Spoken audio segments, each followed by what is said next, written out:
Bonjour à tous et bienvenue dans votre émission quotidienne du Défaussé dans le cadre de notre calendrier de l'Avent en partenariat avec le Loufoque à Saint-Michel.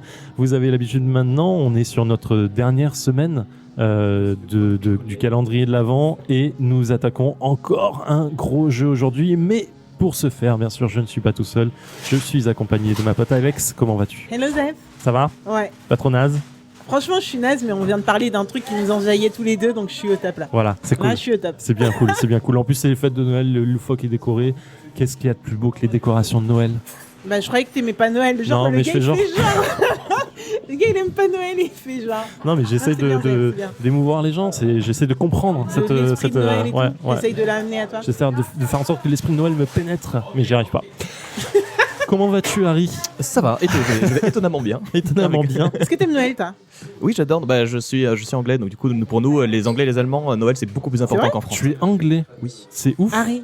Oui, Ah ouais. bah oui, mais C'est vrai Harry, qu'il y a ça pas aurait beaucoup pu de être. Harry français. Enfin, ouais, d'origine c'est vrai, française. c'est vrai. Et, Mais bon. et dans les cultures germaniques, Noël c'est beaucoup plus important qu'en France. Ouais. C'est vrai. Du coup, pour nous, c'est vraiment le truc. Là, il y a les musiques de C'est Noël qui le tournent moment. tout le temps. Tout le monde est chaud là dans la famille. Je savais pour les Ah. Américains, mais je savais pas pour les Anglais. Ok. C'est vrai, c'est le. Ça paraît logique maintenant que tu le dis, mais nous ne sommes pas là pour parler de Noël, bien au contraire. On est Nous dans sommes un là calendrier de pour l'Avent. parler de jeux. Oh, il y a une petite Dentelle. bougie sur la table. Nous allons parler de jeux et Harry va nous présenter un gros jeu, je crois. C'est ça, ouais. Ouais. C'est pas De quoi tu nous parles C'est aujourd'hui ? pas un monstre, voilà. C'est un gros jeu, c'est Coimbra.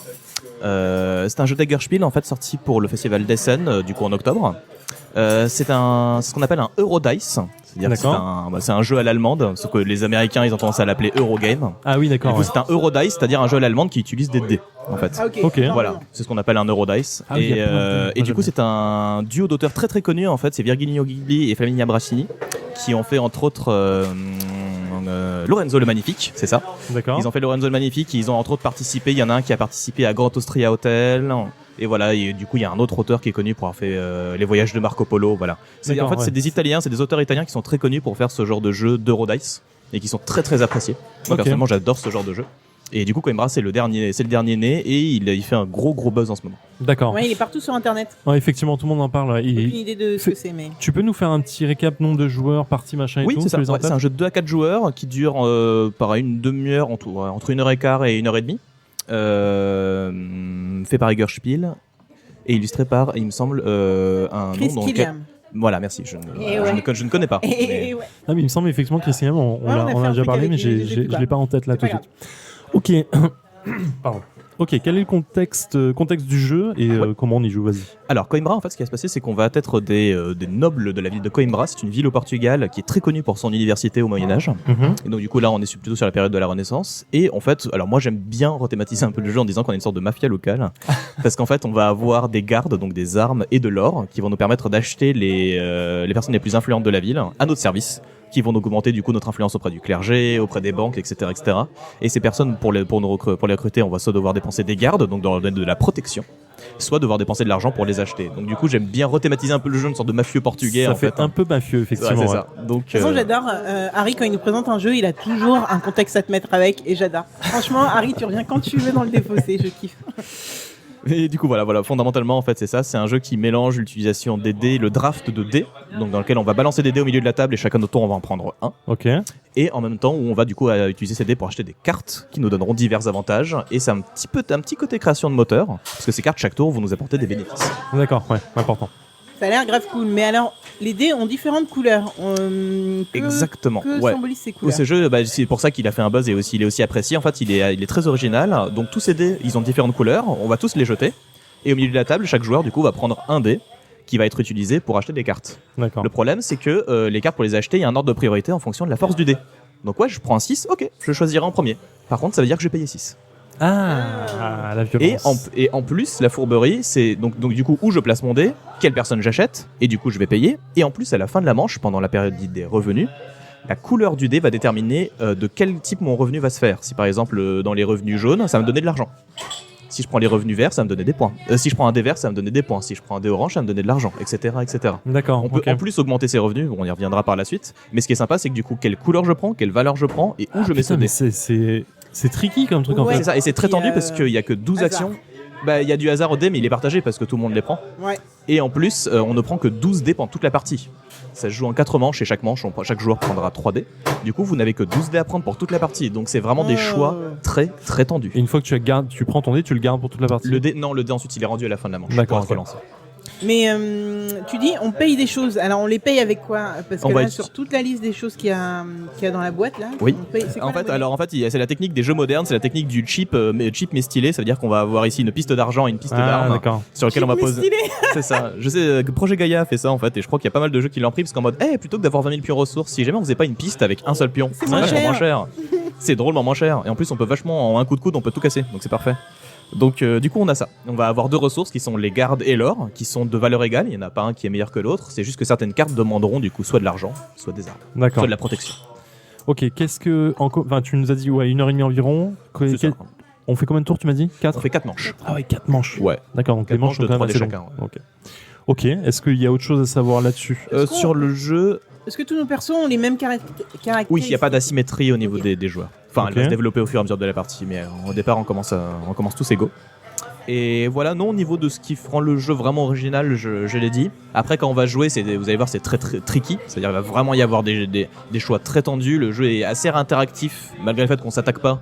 Lequel dé je prends et où je le mets pour récupérer tel bonhomme avant telle personne. D'accord. Vous avez que 3 choix à chaque manche et pourtant c'est des choix vraiment écrasants. Oh là là. Mais dans le bon sens du terme. Ça a l'air ouf. Ok, c'est très bien. Ça me chauffe pas mal.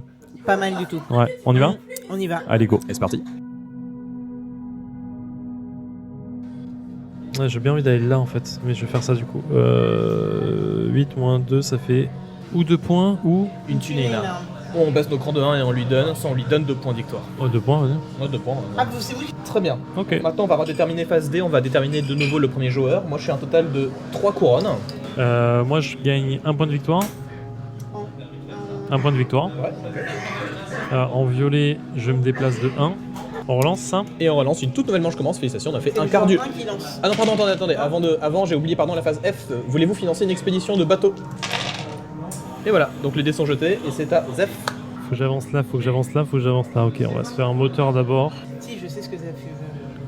Ça me fait plaisir. Dis-moi parce que vraiment, je sais pas ce que je veux et vraiment là-dedans.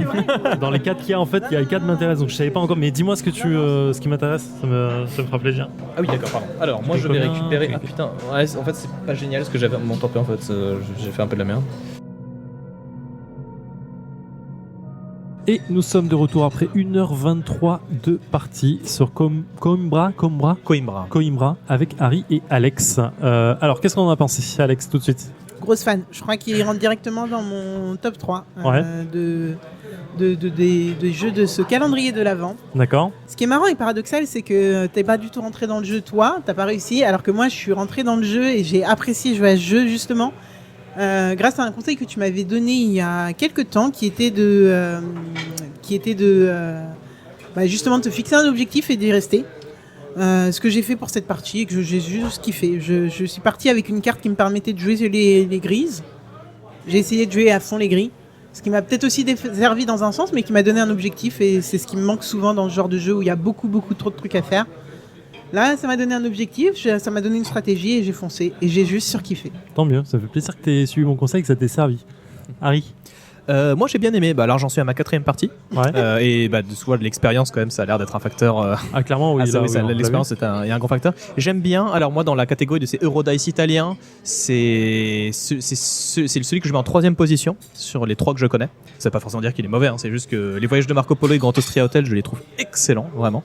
Et Coimbra est très bien, il a alors je dirais pas un côté un tout petit peu terraforming, il y a un côté création de moteur en fait qu'on retrouve dans celui-là. Je prends des choses qui chaque tour me donnent de plus en plus de choses et il y a une grosse satisfaction à gagner de plus en plus et c'est super satisfaisant. Mais j'ai une petite préférence pour Marco Polo et Grand Austria qui sont très tendus mais beaucoup plus courts, moitié moins de temps, et qui sont vraiment très très tendus et ultra rejouables. Et Coimbra j'aime beaucoup, mais dans les Eurodice il est dans ma 3ème position. D'accord. Et toi, Def? Déjà, je veux dire, alors effectivement, Harry a gagné avec 125 points, je crois. On n'a pas dit. Alex est arrivé 2ème avec 102 points. Moi, je suis dernier avec 87 points, je crois, un truc comme ça. Donc, je me suis vraiment largué dans la partie. Alors, c'est pas mon jeu de l'année, c'est pas mon jeu préféré sur ce qu'on a testé non plus. Mais j'ai beaucoup apprécié. Alors, c'est juste que j'ai pas accroché à la dynamique, j'ai pas trouvé la dynamique que vous avez eu dedans en fait. Le moteur, je l'ai compris sur le tard, donc je commençais à comprendre des trucs, mais il y a énormément d'infos partout. Il faut faire attention à plein de trucs. Ce jeu a de bien qu'effectivement tu te retrouves pas bloqué parce que comme tu le disais, toutes les stratégies sont bonnes et tu peux gagner t'as une chance de gagner avec toutes les stratégies. Tu peux t'éparpiller aussi, ça te fait quand même des points partout et tu peux y arriver. Mais je sais pas, il y a un truc dans le design qui m'accroche pas trop, perso. Ouais, j'avoue que le design m'a pas accroché non plus, pas celui du plateau, pas celui des plateaux de score, oui, d'accord. Ouais, pas nos plateaux perso. Par contre, les cartes, genre, je me suis attardé dessus un moment parce que Zef mettait du temps à jouer, donc j'ai regardé mes cartes. Ouais. Sinon, je les ai pas regardées. Si je les avais pas regardées, bah ça m'aurait pas manqué. Et quand je les ai regardées, j'ai pas aimé. Donc. Ouais. Mais là, je sais pas, il y a un truc que je retrouve dans certains jeux que j'arrive pas à apprécier à cause de ça, c'est trop de symbolique en fait. Trop de symboles, trop d'iconographie qui t'explique comment gagner, et du coup je me perds en disant ok, je comprends pas ce que ça veut dire en fait, je comprends pas, et en fait je pense que les créateurs, enfin c'est peut-être que mon problème, mais les créateurs de jeux en fait on se dit des iconographies c'est facile parce qu'il n'y a pas de traduction et c'est facile à comprendre, mais parfois quand il y en a trop c'est chiant quoi. D'ailleurs j'ai un gros bémol sur ça parce que Marie, je pense pendant ton explication tu nous as dit que c'était compréhensif. En fait moi j'ai pas arrêté de vous demander ce que ça voulait dire. Je me suis vraiment perdu dans les icônes. Ouais, il faut un certain temps. J'ai pas trouvé ça clair du tout. Bah, la seule chose que je trouve dommage, en fait, alors ça c'est juste un tout petit truc, c'est un petit détail, c'est que les cartes, les images, les personnages sont certains doublons. Il y a certaines cartes qui sont les mêmes images. Ça c'est un peu dommage parce que genre celui-là, si on joue, on peut commencer à avoir un tout petit peu de thème et avoir celui-là et un nom aussi. Ça je trouve que les jeux font pas assez ça, les jeux allemands, même si celui-là est italien. C'est que il faudrait peut-être un nom, genre le notable, le comte, le garde du corps. Ouais, et ça c'est un détail tout bête qui changerait rien d'un point de vue mécanique, mais qui rajouterait un tout petit peu l'impression de récupérer le garde du corps. Il y a une petite narration qui peut se faire, s'attacher à telle carte. Telle carte est très forte, vous dites pas la carte qui donne 4 points et qui fait déplacer 2, vous dites ouais le notable il est vraiment balèze. C'est vrai, c'est vrai. Tout petit détail, et je pense que à l'avenir si les éditeurs pourraient faire ce petit effort qui au final coûte pas grand chose, et ça rajoute un petit plus qui je trouve peut faire la différence. Ouais, mais là sur tout le jeu t'as zéro dialogue, enfin t'as zéro mot, t'as que des iconographies. Donc en termes de traduction et de localisation, en fait, c'est vachement plus simple. Tout à fait. T'as que le livret de règles à refaire, et pour peu qu'ils soient en 3 ou 4 langues déjà, c'est déjà fait. Donc c'est clairement, à mon avis, c'est clairement un problème de coût en fait là-dessus. Ouais. Après, c'est Eggersby, il est plan B, donc je pense qu'ils peuvent, je pense qu'ils ont pas avoir trop de mal. bien sûr. Mais bon, c'est là, tu prends l'argent, enfin, tu évites de dépenser de l'argent quand tu peux. Alex. Là, pour revenir sur les trucs que j'ai vraiment apprécié dans ce jeu, ce que j'ai adoré, c'est en fait déterminer qui va jouer. En fait, il y a un tour de joueur par rapport à qui va prendre les dés en premier, ça ok. Par contre, les actions sont quand même déterminées par les dés que tu as placés. Et du coup, on joue dans un ordre qui est complètement pas aléatoire parce que on a décidé. Mais par contre, c'est vrai que quand on a tout placé, quand on a fait des paris sur une piste en étant certain de ce qu'on voulait, mais en même temps, on peut pas tout payer parce qu'il faut faire attention à ce que tu payes en garde, ce que tu payes en or, et qu'au final, il y a quelqu'un qui te passe avant parce que lui, il pouvait payer plus. Enfin, j'ai adoré cette dynamique de à tout moment quelqu'un peut te passer devant dans son tour. Je suis complètement d'accord. Là, alors autant j'ai pas super accroché au jeu, bien que ce soit un très bon jeu, et je pense que c'est vraiment un excellent jeu. Vraiment, toute la mécanique, elle est absolument cool en fait. Comme tu disais, tu as une piste de tour d'ordre du tour qui fait que voilà, tu joues dans un certain sens, mais effectivement, le cœur du jeu sur ces dés et sur comment tu vas choisir les dés, c'est complètement aléatoire finalement, et c'est super agréable. Et effectivement ça donne vraiment du sel dans le jeu, parce que après, comme le reste, tu te marches jamais dessus. Il y a que là en fait où tu fais vraiment attention à te dire putain, faut que je fasse gaffe à quel dé et dans quel ordre je vais le faire. Non, c'est vraiment très cool. J'ai pris un vrai plaisir à jouer à ce jeu. C'est pas le meilleur jeu. Je préfère largement que Gugong par exemple. Ah ouais, j'ai trouvé des grosses similitudes entre mais voilà, ils sont vraiment similaires. Celui-ci est plus complexe, mais je préfère Gugong quand même. Je m'arrête à Gugong en termes de complexité. Pareil pour moi, je suis d'accord avec Zef. J'adore Gugong, j'aime bien Coimbra aussi, mais j'ai une petite préférence pour Gugong. Coimbra, je trouve que c'est le meilleur jeu, c'est le jeu le plus profond. Ouais, clairement. Coimbra, pareil, des jeux que j'ai cités, Marco Polo, Grand Australia, Détroit, Coimbra, je pense c'est le jeu le plus profond. On peut y jouer plusieurs fois, on peut vraiment maîtriser le jeu, mais j'ai toujours une petite préférence pour Gugong. Ces jeux peut-être un peu moins profond, mais il y a un petit sel qui. Ouais, je te rejoins. Alex. Dernier point que j'ai apprécié, et en fait, comme d'habitude, j'ai pas remarqué là où était le moteur. Là, vous en avez parlé, je me suis dit mais il y a pas de moteur dans le jeu. Et en fait, si. Mais le moteur, il est pas là où on le voit, on le cherche. En fait, le moteur, il est sur une putain de piste de. Bien sûr. Je sais même pas comment on peut appeler. Piste des scores, en fait, c'est une vraie piste des scores. T'as une piste des scores, une piste de revenus, parce que t'as 2 revenus différents, et une piste de déplacement. Ouais. C'est ce on appelle ça une piste un peu à la Terra Mystica. C'est comme ça qu'on l'appelle.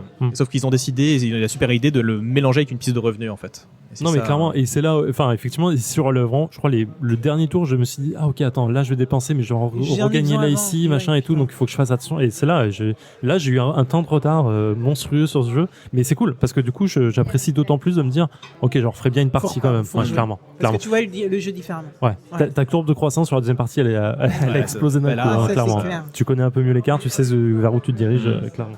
Donc voilà, Et puis- c'est bien, c'est un très bon jeu, vraiment, bravo. Petite question à Harry. Niveau rejouabilité, on est d'accord que toutes les tuiles qui se trouvent sur le plateau, Les tuiles du monastère, les monastères, oui. ouais, Ils sont tout changés. change. Il y a la moitié qui n'a pas été utilisée, ouais. Ah oui, d'accord. Ouais. Donc, Et pareil pour alors non, les cartes sont toujours les mêmes. L'ordre va être différent, leur ordre d'arrivée peut être différent en fonction de la première. Ah non, les tuiles château non plus, ouais. Ah, Non, ok. les tuiles château sont les mêmes. Les Ah bon cartes, ouais, les tuiles château sont les mêmes. Ils sont toujours les mêmes. Ouais, parce que c'est trop équilibré, c'est trop précis en fait comme équilibrage pour, je pense, Ouais, pour moi qu'ils je puissent croyais le que choper c'était un du peu hasard de et je me suis dit mais c'est ouf, ils Ouais. ont tout fait pour bien Ah, avoir les non, bons non, et non, tout. non, non, Ça sent les ça, tuiles c'est- château, ça sent que c'est l'équilibrage de fin. Ouais, Et ça, tu dis, c'est- ah, il nous manque un truc pour essayer ouais, il de fallait- diviser les dés. Bah, c'était aussi diviser une les trucs. manière de rendre les dés faibles. En fait, le principe de tous les jeux Eurodice, c'est comment on rend les valeurs faibles intéressantes. Ouais, voilà. Dans les châteaux de Bourgogne, par exemple, le 1 et le 6 n'ont aucune différence en fait. Il y en a aucun qui est meilleur que l'autre. Dans les jeux comme peut-être Marco Polo et Grand Austria, le principe c'est que si vous arrivez après quelqu'un, vous payez autant que la valeur du dé que vous placez. Donc maintenant les 1 sont intéressants. Ouais. Parce que oui, ils sont nuls, mais ça veut dire que vous payez moins. Etc. etc. Donc le principe de ce genre de jeu, c'est comment on rend les valeurs faibles intéressantes. Et dans Ouais, ce jeu-là, c'est du ça. coup, c'est qu'ils ont créé une sorte de changement à la règle en fait en créant une 4e piste. Ouais, c'est pas mal. Mais vraiment, bravo. Je Ouais. félicite. Je comprends qu'ils cartonnent ce jeu. Ah oui, les cartes là, non, celle-là, il y a un tiers qui est utilisé à chaque partie, donc ça Ok. c'est différent. Et la manière où elles sont placées aussi change. Donc ça c'est une grosse rejouabilité. Ces tuiles aussi où elles sont placées. Les tuiles des revenus à la Terra Mystica sont différentes à chaque fois. C'est-à-dire que quelles pistes de couleurs sont plus intéressantes à chaque partie. Et les monastères, c'est ça. Et les cartes, même si elles sont les mêmes, elles arrivent dans un ordre différent. Au début, j'étais un petit peu en mode oh c'est dommage, j'aime bien avoir plus de variété dans mes Ouais, jeux, c'est genre ça avoir des que- cartes différentes. Par contre, mais je me dis que le jeu est tellement équilibré au poil hein, Ouais, que une carte qui n'arrive pas, ça peut vous détruire. Je pense à force de jouer. ouais, je pense que c'est- je comprends le Ok. truc. Ouais. Bon bah ouais, c'était peut-être ma petite interrogation de savoir si la rejouabilité était sympa. À mon avis, moi, ouais. moi, ma elle est quatrième bonne. partie, ça Ouais. va, parce que là, rien que la piste verte, par exemple, qui était à 13, c'est la première fois que ça m'arrive et je fais, je vais tenter cette stratégie, ça m'a l'air d'être rentable. Ah oui, parce Et- que effectivement les pistes de score là-dessus, en C'est fait, ça, changent la dernière aussi, donc partie, ça- c'était ça- les grilles, donc maintenant, c'est les grilles qui sont plus intéressantes, etc. Voilà. etc. Donc tu changes complètement Et on le jeu parle de là-dessus. hein. 10-15 points, quoi, donc c'est pas J'ai rien. envie de rejouer. Bah voilà, ce sera le mot de la fin. On est bien. On se retrouve demain ? On se retrouve demain. Allez, Merci ciao. Harry. Jouez bien.